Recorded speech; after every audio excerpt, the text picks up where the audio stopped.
सूर्य योगी दास जी महाराज, नशा मुक्ति भारत अभियान से महाराज जी, ऋषिकेश हरिद्वार से। महाराज श्री आपके चरणों में दंडवत प्रणाम। महाराज जी, आज युवा नशे की गिरफ्त में तेजी से बढ़ता जा रहा है। अधिकांश युवा नशे, शराब, सिगरेट, गांजा, स्मैक को अपना ही जीवन मान लिया और उसी से अपना जीवन नष्ट कर रहे हैं। साथ ही धर्म व अध्यात्म भगवत प्राप्ति से दूर होते जा रहे हैं। महाराज जी, इसका इसका समाधान कारण यही है जो पीछे आपने बोला ना, इसका कारण यही है।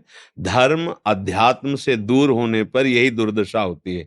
जिस समाज में, जिस घर में, जिस व्यक्ति में, जिस देश में अध्यात्म का राज्य नहीं होगा, अध्यात्म का शासन नहीं होगा, शास्त्र और संतों के वचनों का शासन नहीं होगा, वो कोई भी हो, कहीं भी हो, फिर दो ही तो बचे ना, एक माया और एक सतमार्ग। सतमार्ग की ना बात सुननी है, ना सतमार्ग का आदर करना है, ना सतजनों का किसी भी तरह से मन से वर्ण कर। परिणाम क्या होगा? असत चिंतन, असत। तो फिर बुद्धि को कैसे बचाया जा सकता है माया के आकर्षण से? सदैव आप देखिए, अगर विदेहराज जनक जी विराजमान है तो उनके ऊपर सदानंद जी, चक्रवर्ती सम्राट महाराज दशरथ, वशिष्ठ जी बैठे हुए हैं। क्या है? राजनीति के ऊपर धर्मनीति विराजमान है, अध्यात्म विराजमान है। ये मूर्तिमान अध्यात्म है। ऐसा कौन होगा जो वशिष्ठ जैसा अध्यात्म का ज्ञाता हो? वशिष्ठ भगवान स्वरूप है बैठे हुए। देवराज इंद्र त्रिभुवनपति तो भगवान बृहस्पति जी ज्ञान समुद्र, उनके ऊपर बैठे हुए हैं। कोई भी आप अपने धर्म के सिस्टम में देखिए, जहां शास्त्र सम्मत, धर्म सम्मत चेष्टाएं होंगी, वही घर सुखी, वही व्यक्ति सुखी, वही प्रदेश सुखी, वही राज्य सुखी।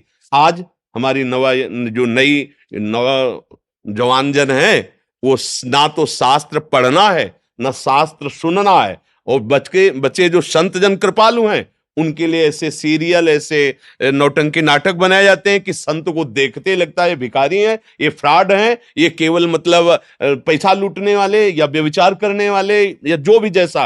अब ऐसे सीरियल बना के दिए जाते हैं तो नवीन पीढ़ी देख रही है संत में अश्रद्धा का भाव।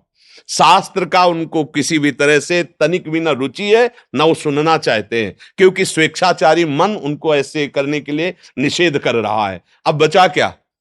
यही बचा, कुकर्माचरण करो और मनमानी व्यसन करो और गुरुजनों का अपमान करो, बड़े बूढ़ों का अपमान करो, स्वच्छंद विचरो। वो समझते हैं स्वतंत्रता, जबकि वो काम क्रोध आदि की गुलामी स्वीकार किए हुए हैं। अगर कोई सुधर सकता है तो मति कीरति गति भूति भलाई, जब जे जतन जहां जे पाई, सो जानो सत्संग प्रभाऊ, लोकों वेद न आन उपाऊ। खुला कह दिया गोस्वामी जी ने, ना लोक में न वेद में कोई और उपाय। जब जे जतन जहां जे पाई, सो जानो सत्संग प्रभाऊ, लोकों वेद न आन उपाऊ। खुला कह दिया गोस्वामी जी ने, ना लोक में न वेद में कोई और उपाय नहीं है। अगर संत समागम नहीं होगा, शास्त्र स्वाध्याय नहीं होगा, संत और गुरुजनों की वाणी के अनुसार नहीं चलोगे, तो त्रिभुवन में भी कहीं कोई तुम्हें शांति प्रदान करने वाला, मत कीरति गति, ये कुछ प्राप्त नहीं होगा। ये भ्रष्टाचार बढ़ता चला जाएगा। आजकल जो हमारे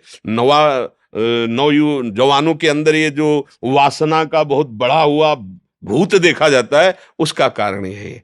ना कोई दिनचर्या है, ना कोई सतमार्ग है। देखो, प्रातः काल उठ के रघुनाथा मात पिता गुरु नामे माथा और जप हो रहा है, थोड़ी देर संध्या वंदन आदि। अब 10 बजे तक सो के उठे, मनमानी आचरण। अच्छा, पहले कभी माता बहनों की तरफ देखने में भी सकुच वाली वृत्तियां थी।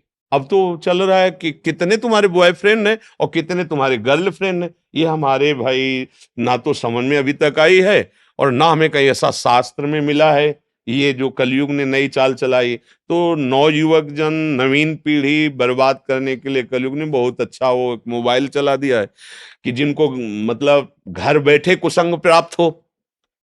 अब बैठे बैठे आप देश विदेश की सब बातें देख सकते हैं। तो नौयुवक हैं, बुद्धि खूब चतुर है और भ्रष्टाचार की तरफ बढ़ती चली जा रही, क्योंकि वो इसको समझ रहे हैं कि ये बहुत अच्छी बातें, बहुत सुख देने वाली बातें। धर्म की बातें तो धर्मात्माओं से मिलती हैं, भगवत बातें तो महात्माओं से मिलती हैं। और महात्माओं को जब सीरियल में दिखाई दिया जा रहा है कि फ्रॉड है सब, तो अब कौन श्रद्धा करेगा? मतलब काम करना नहीं आता इन लोगों को, भेष बना करके पैसे के लिए, भोगों के लिए ये बाबा जी बन गए। ऐसी धारणाएं नवीन पीढ़ी के दिमाग में बैठा दी गई है और ये नहीं जानते हैं कि समस्त जीवों का परम मंगल एक से हो सकता है, केवल एक से, एक महात्मा के संकल्प से हो सकता है।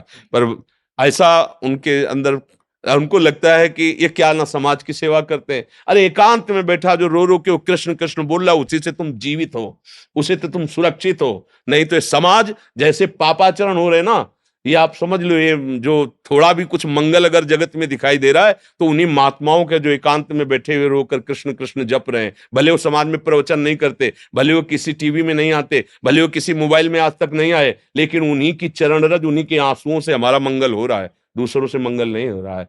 तो हमें जब तक संतों की बात पर विश्वास नहीं होगा, शास्त्रों के अनुसार हम नहीं चलेंगे, अध्यात्म को हम नहीं समझेंगे, तो सुधार हो ही नहीं सकता, क्योंकि इसी से होता है लोकम वेद नानुपाओ।